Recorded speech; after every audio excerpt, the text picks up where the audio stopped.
Sa Pilipinas, kapag sinabing kawani ng gobyerno, hindi maikakaila na minsan naiisip natin ang ilan sa kanila ay maliit ang sweldo. Sagad sa utang, retirado pero walang sariling bahay. Kalulungkot ito, kaya nagiging dahilan ito parang ilan sa kanila ay lumipat sa pribadong kumpanya o kaya na may mangibang bansa.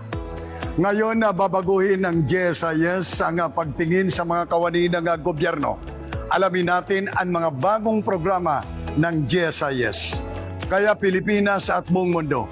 Ako po si Tony Chavez. At ako naman si Diane Querer. Tutok na dito sa programang Kakampi ng Masa. Ito ang Serbisyo Muna sa PTV. Kasama na po natin ngayon ang President at General Manager ng Government Service Insurance System o GSIS, PGM Wick Veloso. Magandang araw po sa inyo, PGM. Magandang umaga sa iyo, Diane, Tony. President and General Manager. Well, sa inyo pong under your leadership po, ano po ang pwedeng ipagmamalaking accomplishment ng GSIS? Alam mo, Tony, ayoko na pong ifo-focus ang financial gains ng GSIS. Despite us making 113 billion in net income, o isasama pa natin yung total comprehensive income namin na 143 billion. Ang ibig sabihin niyan, yung mga hawak naming mga seguridad ay renevalue namin. Nag-focus kami 113 billion. O kaya masabi natin na kami po ay nakapag-increase ng insurance premium from 6.8 billion na naging 9.8 na po. Ay wala ho pong saysay lahat ng mga ito. Kung ang ating mga miyembro na nagtatrabaho sa gobyerno ay masasabi na hindi naman po nagbago ang serbisyo o ang kanilang pakiramdam na pakikipagtrabaho sa gobyerno. Alam po niyo ba, lahat itong kinikita natin ay atin pong binabalik sa kanila. Isa na po rito, nung kami po ay umiikot, ito pong ginagawa ho natin dito sa probinsya ng Rizal at kasama natin ang iba't ibang mga government officials based in Rizal ay para makinig. Kumusta ba ang produkto namin? Kumusta ba ang serbisyo namin? At yun po ay aming ini-improve. Kaya po, isa sa masasabi natin na atin pong nagawa na talagang natutuwa kaming makita ay ang multi-purpose loan flex. Alam po ninyo, multi-purpose loan flex ay isang pautang na pwede kang mangutang sa interest na 6% po lamang. Mababa. Pwede mo pong makautang from 14 times your monthly pay o up to 5 million pesos and up to 15 years to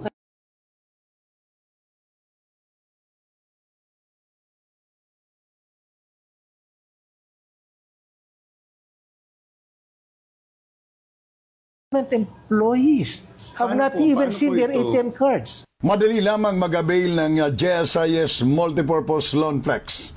Para sa mga kwalipikadong miyembro, i-download lamang ang official mobile app ng GSIS, ang GSIS Touch.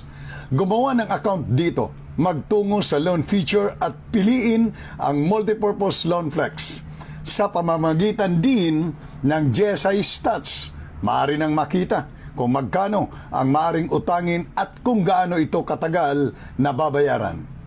Pensioners at qualified members na rin ang bahalang mamili sa friendly at flexible loan payment terms.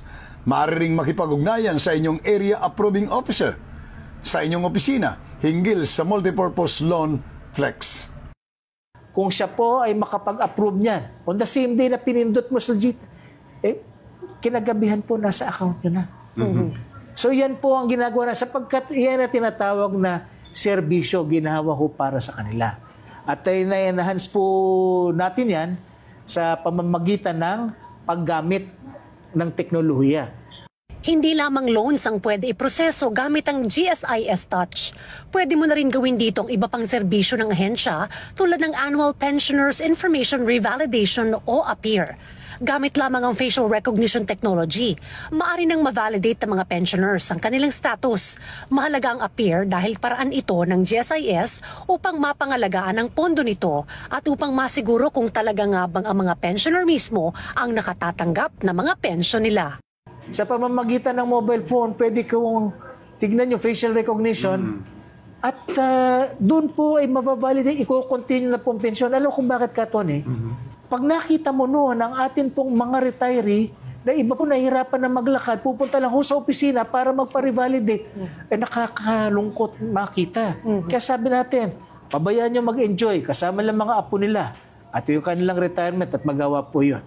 Bukod sa mobile app, may iba pang digitalization efforts ng GSIS, bagay na pinuri mismo ng ating mahal na Pangulong Ferdinand R. Marcos Jr. Noong anibersaryo ng GSIS, ang ating Pangulong Marcos ay natuwa na 96% digitalized na ang GSIS. Ngunit hindi po tayo tumitigil yan. Nakapag-ugnayan na po tayo sa Paymaya na pwede po magamit po pambayad ng utang ang electronic money issuers. Sa pamamagitan ng partnership na ito, mas mapapadali na ang pagproseso, pagtanggap at pagbabayad ng mga loans gamit mismo ang GSIS mobile app na GSIS Touch. Ang sinasabi ko po ay pabayaan nyo i-open itong atin pong digital platform to give our members the ability to use this as a platform to pay whatever they need.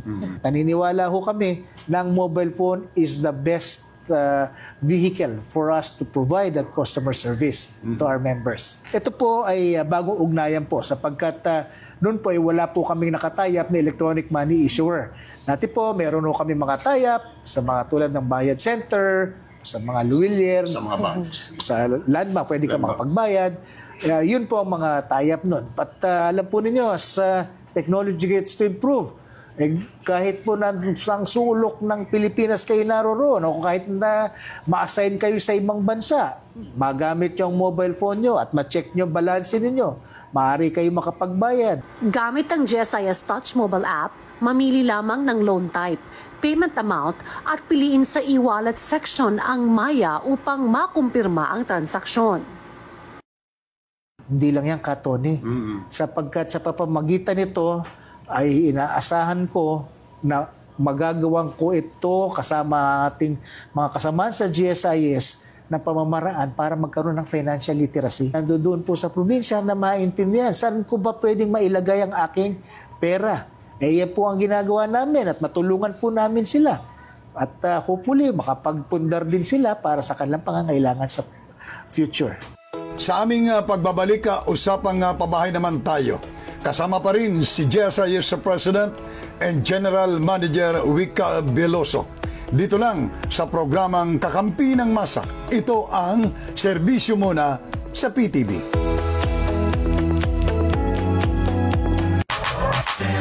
I don't know what it is.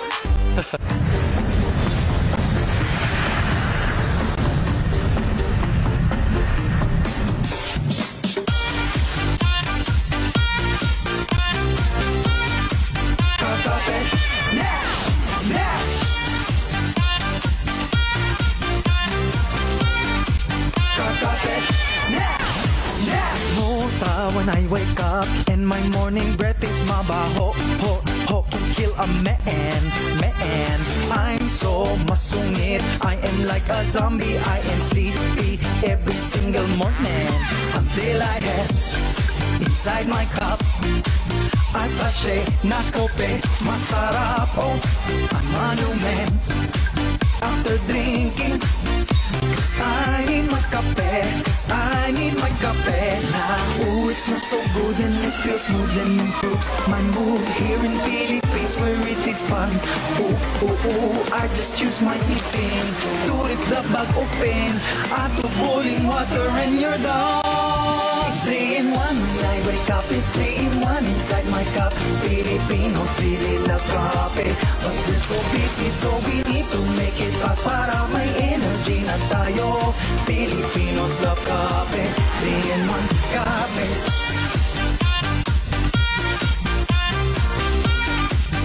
Coffee, yeah, yeah.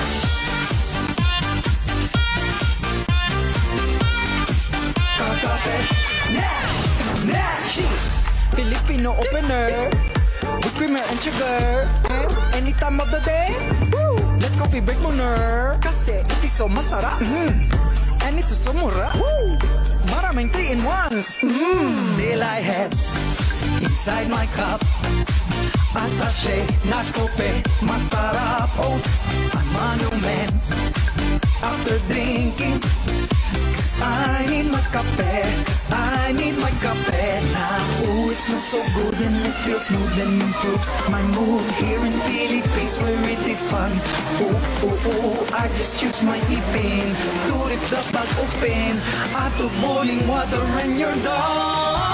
It's 3-in-1 when I wake up, it's 3-in-1 inside my cup. Filipinos really love coffee, but we're so busy so we need to make it fast para may energy na tayo. Filipinos love coffee, 3-in-1 cafe, 3-in-1 cafe. My mom and my dad, they drink it too, too, too, too, too. Filipinos drink 3-in-1 so energy is good, good, good, good, good. It's 3-in-1 when I wake up, it's 3-in-1 inside my cup. Filipinos really love coffee, but we're so busy so we need to make it fast para may energy na tayo. Filipinos love coffee, 3-in-1 coffee.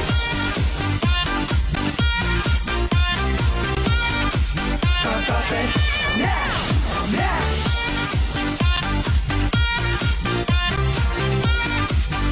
Coffee, yeah, yeah. It's 3-in-1 when I wake up, it's 3-in-1 inside my cup. Filipinos really love coffee, but we're so busy so we need to make it fast para may energy na tayo. Filipinos love coffee, 3-in-1 coffee.